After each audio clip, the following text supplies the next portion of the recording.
बोले श्री प्राणनाथ प्यारे की जय। सच्चिदानंद गुरुदेव की जय। सुनो रे सत्य के बंजारे, सुनो रे सत्य के बंजारे। एक बात कहूँ समझाई, एक बात कहूँ समझाई। या फंदबाजी रची माया की, या फंदबाजी रची माया की। तमें सबको हिरया उलझाई, तमें सबको हिरया उलझाई। सुनो रे सत्य के बंजारे।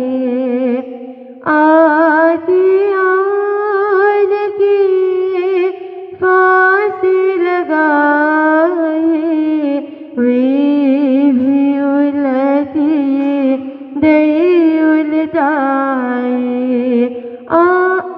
बंध पर बांध दी ये विध विध की, बंध पर बांध दी ये विध विध की। सो खोले की न पुन जाए, बात कहूँ समझाए। सुनो रे सत्य के बंजारे। लोक लाज मर ज्यादा छोड़े, तब ज्ञान की पदवी पावे।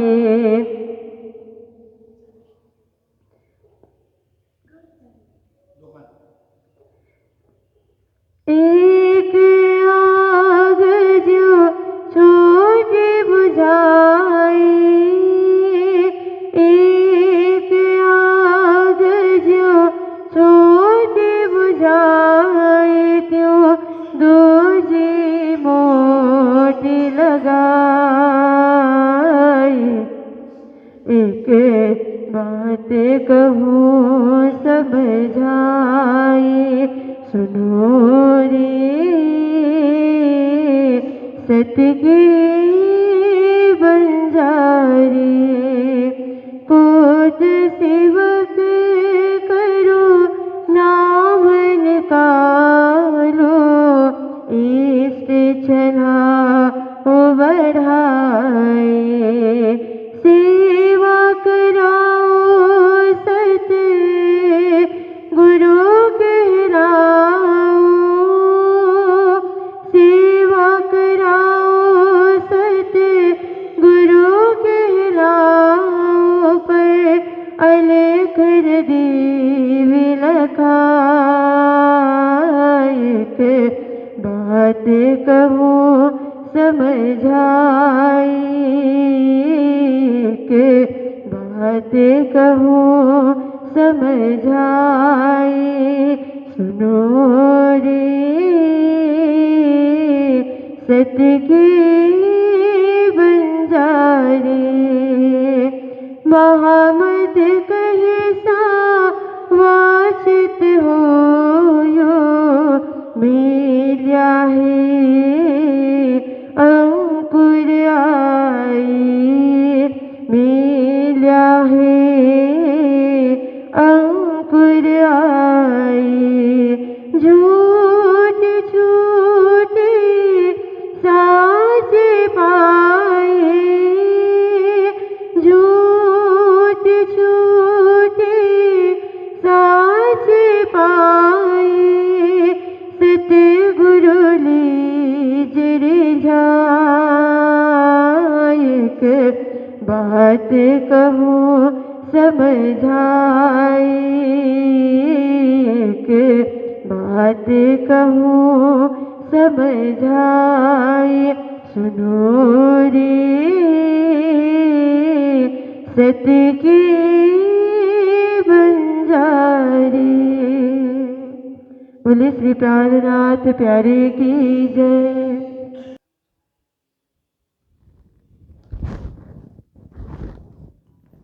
ऊपर तले माहे बाहिर, दसों दिशा सब माया, सट प्रमाण थे ब्रह्म रहित है, सो क्यों कर दृढ़ाया, सो क्यों कर दृढ़ाया। बोलो कृष्ण कन्हैया लाल की, श्री निजानंद स्वामी की, श्री प्राणनाथ प्यारे की, महारानी बाईजुराज की, महाराजा छत्रसाल की, गुरुजी मंगलदास महाराज की, श्री कृष्ण प्रणामी धर्म की, तीनों पुरी धाम की, सर्व सुंदर साथ की, बुद्ध तुरिया दृष्ट श्रवणा प्रणाम। उपस्थित धर्म प्राण शिरोमणि सुंदर साथ जी, माताएं, बहनें, भाइयों, प्रातः काली हम लोग कर्तव्य का बोध करते हुए, जिसे कर्तव्य का बोध होता है ना, वो अपने कर्तव्य में, अपने कार्य में, अपनी दैनंदिन में उठ जाता है, संलग्न हो जाता है। कर्तव्य का बोध न हो तो फिर बड़ी देर तक सोता रहेगा, आराम करता रहेगा, करवटें बदलता रहेगा, क्योंकि उसके सामने कर्तव्य नहीं है। मुझे करना है कुछ, जैसे विद्यार्थी होते हैं तो मुझे पढ़ना है, पढ़ना है।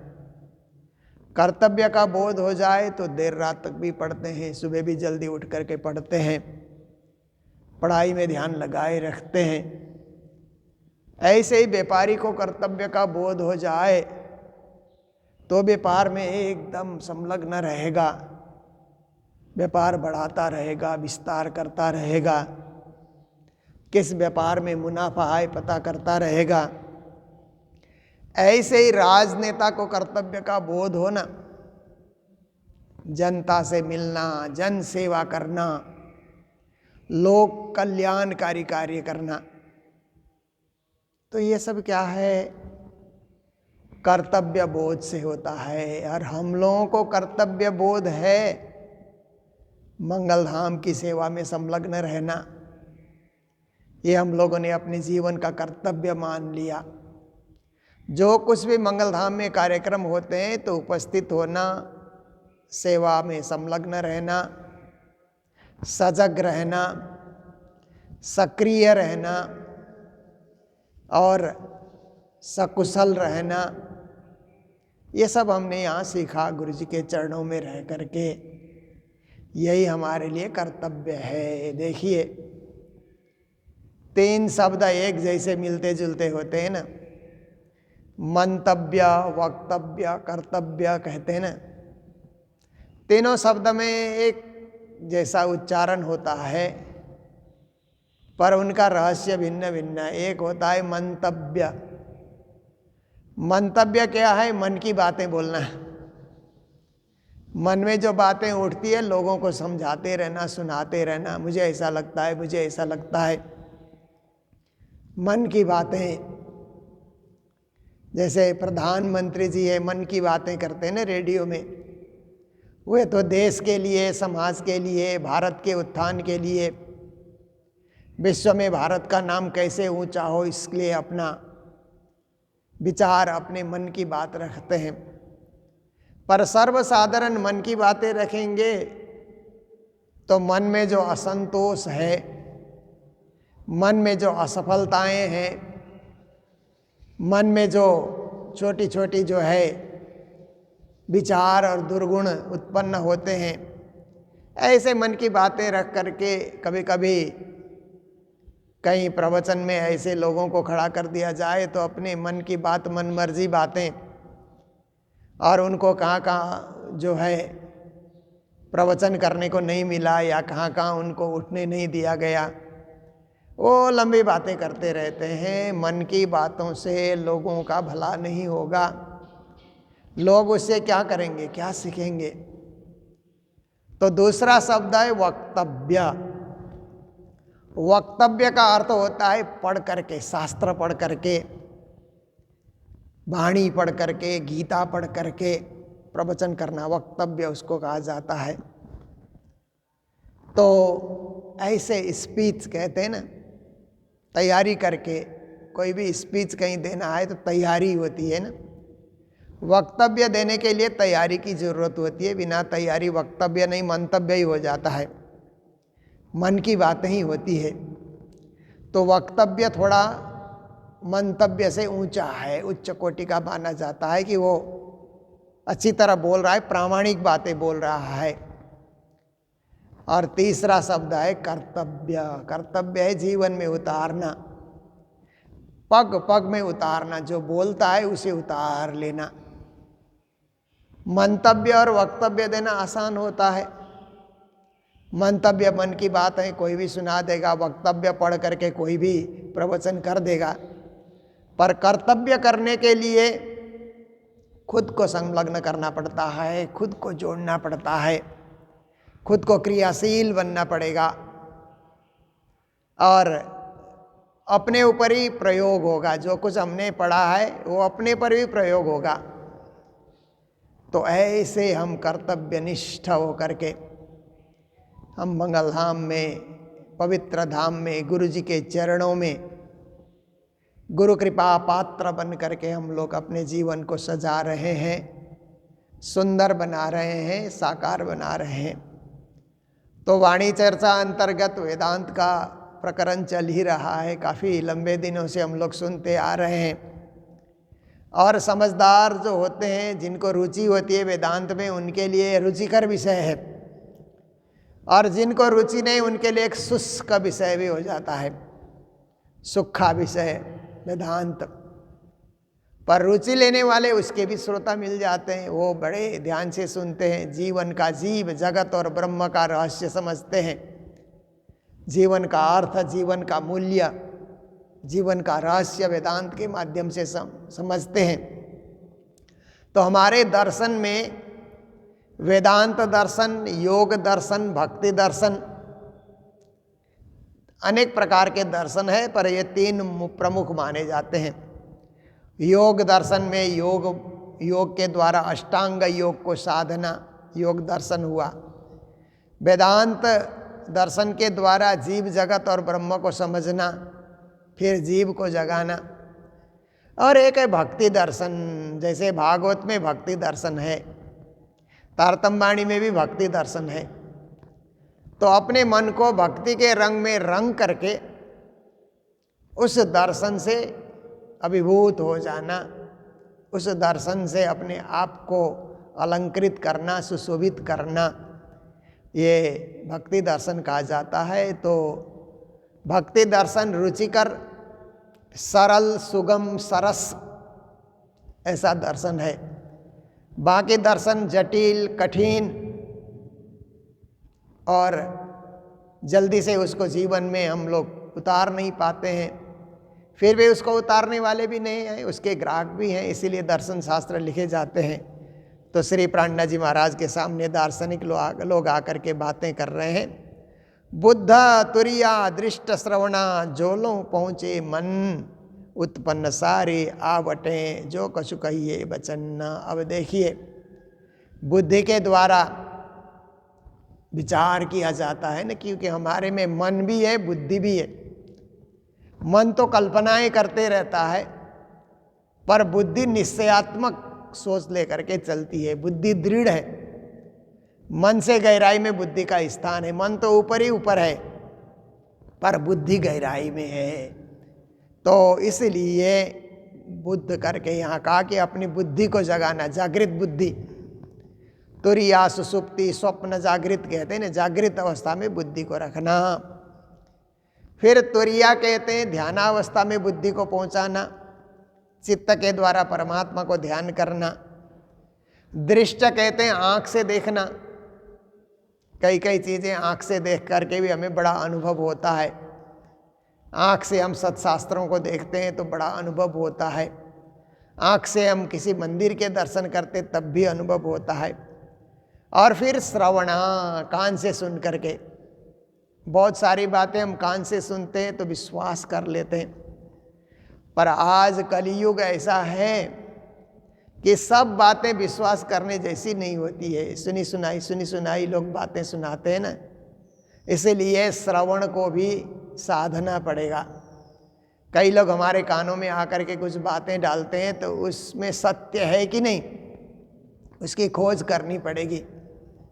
कभी कभी लोग क्या है कि किसी की मृत्यु नहीं हुई है, अभी बीमारी है, तो कोई लोग बोल देते हैं हाँ वो तो चला गया, तो सुनने वाले भी उसी को प्रचार करने लग जाते हैं, चला गया ऐसा करके।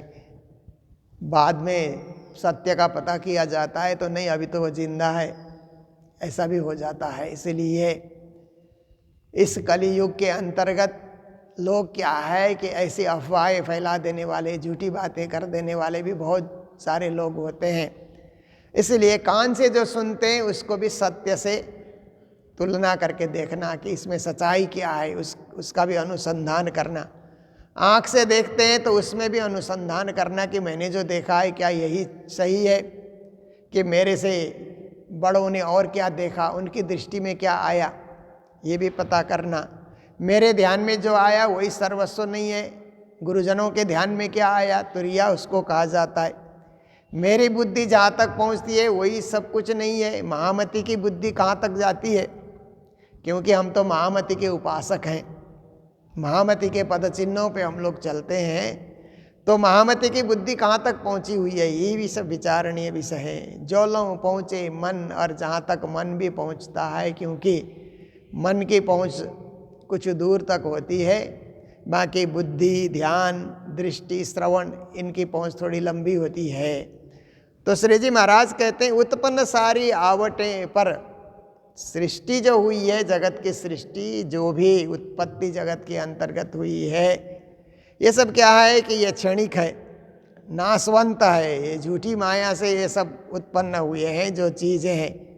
जो कुछ कहिए वचन न, वचनों के द्वारा जो कुछ भी हम समझें, पर सृष्टि जो है ये तो एक झूठी सृष्टि है, ऐसा करके कहा। सत्य ज्ञान, सत्य सृष्टि, सत्यानुभव वो तो परम धाम में ही होता है, दिव्य धाम में। संसार में सत्य का अनुभव नहीं होता है। फिर संसार में सत्यवादी लोग भी बहुत कम मिलते हैं, ढूंढना पड़ता है। अन्यथा लोग झूठ बोलने वाले, वाद विवाद करने वाले, ऐसे लोग, समय नष्ट करने वाले लोग ज़्यादा मिल जाते हैं। इसीलिए श्री जी कहते हैं सत्य की खोज की जाए और सत्य वचनों का अनुसंधान किया जाए, उनका मंथन किया जाए, पालन किया जाए, अनुसरण किया जाए। कोई कहे अद्वैत के कारण द्वैत खोजी पर। कुछ लोग कहते हैं कि ब्रह्म अद्वैत हैं, तो अद्वैत ब्रह्म को खोजने के लिए द्वैत में दृष्टि डालेंगे तो अद्वैत नहीं मिलते हैं। जैसे सत्य को पाना है तो झूठ का सहारा लेकर के नहीं होता है, क्योंकि सत्य को पाने के लिए सत्य के मार्ग पे ही चलना होगा, सत्य की खोज करनी पड़ेगी। धर्म की खोज कर रहे हैं और अधर्म के मार्ग पे चल रहे हैं तो धर्म का पता नहीं लगेगा। जैसे आप देखिए दुनिया में कितने लोग मांसाहार करते हैं ना, फिर मंदिरों में भी जाते हैं, सत्य की खोज कर रहे हैं, धर्म की खोज कर रहे हैं, पूजा पाठ भी करा लेते हैं। और देखिए जीव वध भी किए जा रहे हैं, जीव हत्या भी कर रहे हैं, और जीव हत्या करके उसके शरीर को खा भी रहे हैं। तो जब तक विवेक नहीं होता है तो लोग ऐसे ही धर्म पालन करते हैं कि पाप कर रहे हैं, सोचते हैं धर्म कर रहे हैं। और बहुत सारे देवी देवताओं के मंदिरों में बलि चढ़ाते हैं ना, वो भी एक पाप है। बलि धर्म नहीं है, बलि प्रथा कोई धर्म नहीं है, पर बहुत सारे मंदिरों में पहले से चढ़ रहे हैं। राजाओं ने चढ़ाया, क्योंकि राजा लोग कहीं जीत करके आए तो उमंग उत्सव मनाने के लिए पशुवध करके चढ़ा दिया मंदिरों में। फिर परंपरा चली, उसी को लोग धर्म समझने लगे, जबकि वो पाप है। तो इस तरह से पाप के मार्ग पे चल पर के धर्म प्राप्ति की आशा ले रखा है, तो वो भी कभी संभव नहीं होगा। धर्म को पाना है तो धर्म का ही मार्ग चुनना होगा और धर्म के पथ पे अग्रसर होना होगा। अद्वैत को पाना है तो अद्वैत के मार्ग में चलना होगा। द्वैत खोजी पर पर, लोग दूर दूर तक जा कर के अलग अलग शास्त्रों में द्वैत की खोजी कर रहे हैं। माया और ब्रह्म द्वैत है ना, केवल ब्रह्म को समझे तो अद्वैत है, पर माया और ब्रह्म की एक साथ खोजी करते हैं तो द्वैत की खोजी कर रहे हैं अलग अलग शास्त्रों में। तो अद्वैत शब्द जो बोलिए तो सिर पड़े उतर रहा, और कभी कभी कहते हैं कि अद्वैत शब्द बोलने से सिर उतर जाएगा, सिर कट जाएगा, ऐसा करके भी कहा जाता है। इसमें एक कथा आती है कि राजा जनक की सभा में ब्रह्मवादिनी एक गार्गी मैत्रेयी करके ये ऋषि पत्नियां हुआ करती थी, ब्रह्मज्ञानी ऋषि पत्नियां। क्योंकि भारत देश ऐसा है कि ऋषि के समय में ऋषि की जो पत्नियां होती थी वो भी पढ़ी लिखी, शास्त्रों को पढ़ी लिखी समझदार हुआ करती थी। तो याज्ञवल्क्य वहाँ पर आए हुए थे, तो गार्गी ने जो है अद्वैत के विषय में प्रश्न किया। तो उन्होंने कहा कि तुम अद्वैत के विषय में प्रश्न कर रहे हो तो पहले सिर कटने का, सिर उतरने का भय से तुम बचो, सिर उतर जाता है। कहने का तात्पर्य था कि सिर मतलब अहंकार, अद्वैत की चर्चा करेंगे तो अहंकार दूर हो जाता है, और जो व्यक्ति अहंकार में है वो द्वैत की बात करता रहेगा। अहंकार की लड़ाई होती है ना, तो अहंकार की लड़ाई में जो शब्द उच्चारण करेगा संसार के शब्द का उच्चारण करेगा। जैसे किसी को गुस्सा आता है, गालियां देता है, तो संसार के शब्द का ही उच्चारण करता है। वो शास्त्रों के शब्द से तो गाली नहीं दे सकता है। दुनिया में जो चल रहे हैं, द्वैत में जो चल रहे हैं, उन्हीं को प्रयोग करता है। तो अद्वैत के विषय में बोलना हो तो द्वेष, अहंकार, क्रोध, लोभ, ये जो सिर में, हमारे सिर में बैठे हुए हैं ना, उनको उतार दिया जाता है। फिर निर्मल बन करके, निरअहंकारी बन करके, निर्द्वेषी बन करके ब्रह्म ज्ञान को पाया जाता है। तो इसीलिए याज्ञवल्क्य जी ने कहा कि अद्वैत की बात जो करेगा तो उसका सिर उतर जाएगा। तो लोगों ने सोचा फिर अद्वैत की बातें करनी नहीं चाहिए, सिर ही उतर जाएगा तो जिंदा कैसे रहेंगे, उसका एक शाब्दिक अर्थ उन्होंने ले लिया, जबकि इसका रहस्यात्मक अर्थ लेना था। परंतु उस तरफ लोग बातूनी अर्थ में नहीं गए, शाब्दिक अर्थ में जाकर के अद्वैत के विषय में बोलना ही लोगों ने बंद कर दिया। द्वैत ही बोलो, अद्वैत मत बोलो, सिर उतर जाएगा, ऐसे डरपोक लोग हो गए।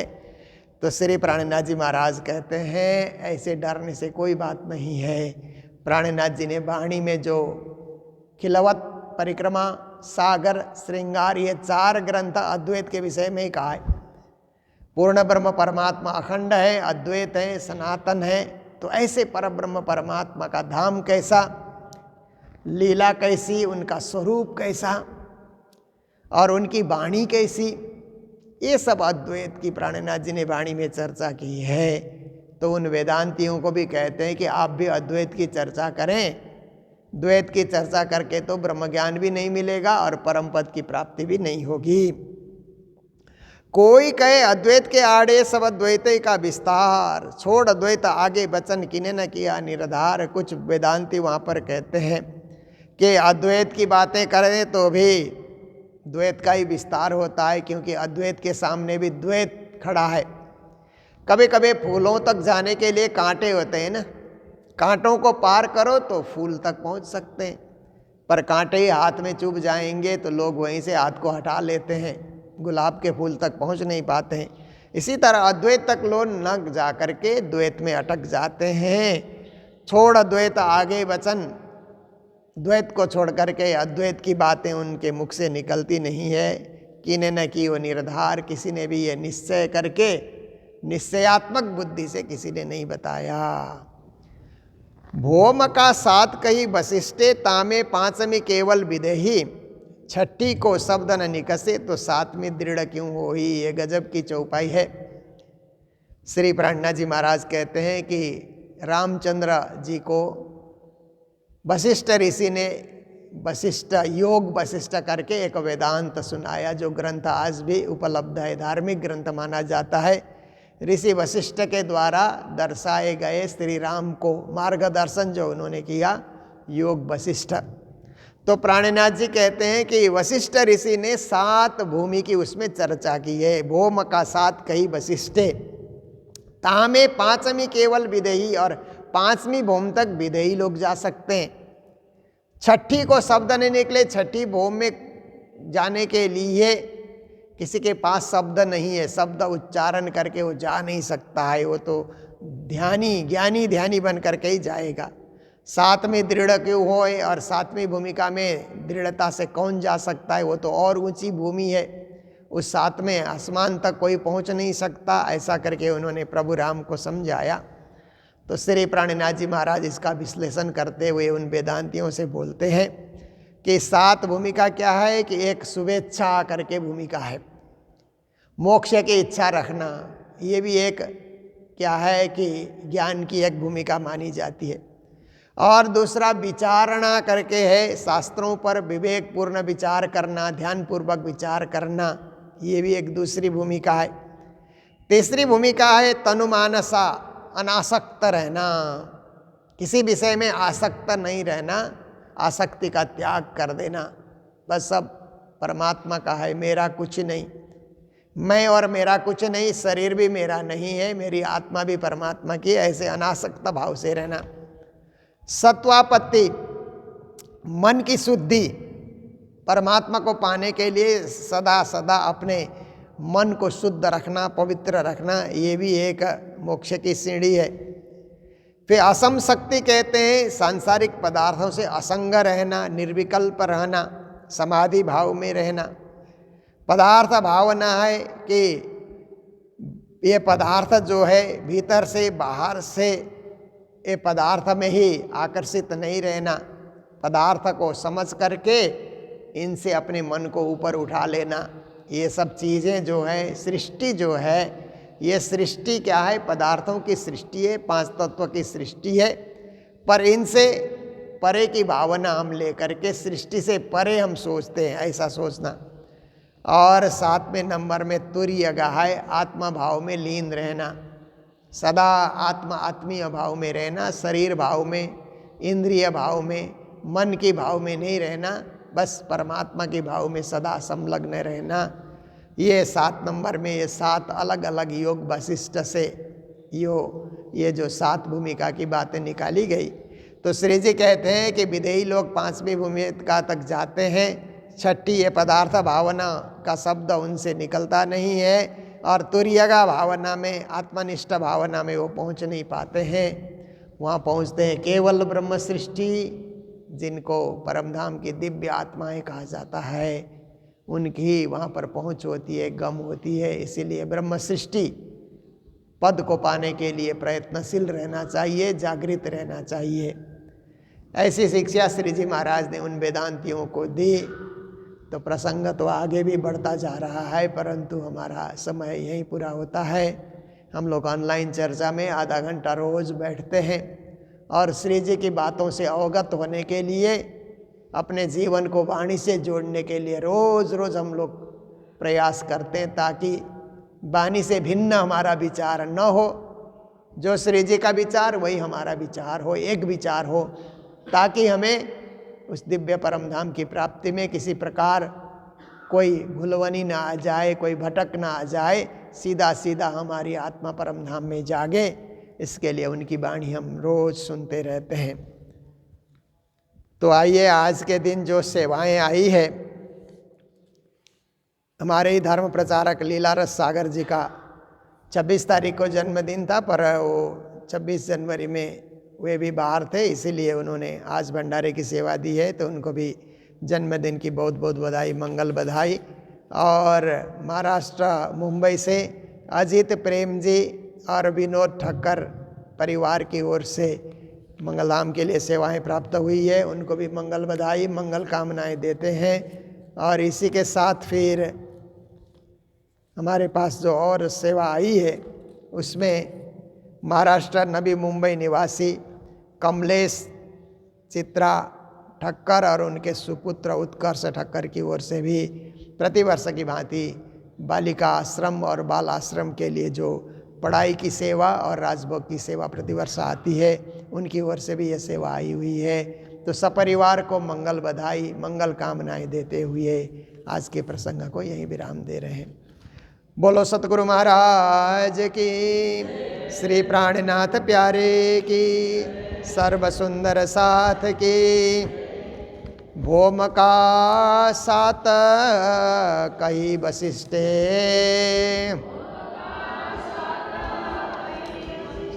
तामे पांचमी केवल विदेही, छठी को शब्द नानिक से, तो सातमी दृढ़ क्यों होए, तो सातमी दृढ़ क्यों होई। बोलो श्री प्राणनाथ प्यारे की, श्री धाम के धनी की, प्रणाम।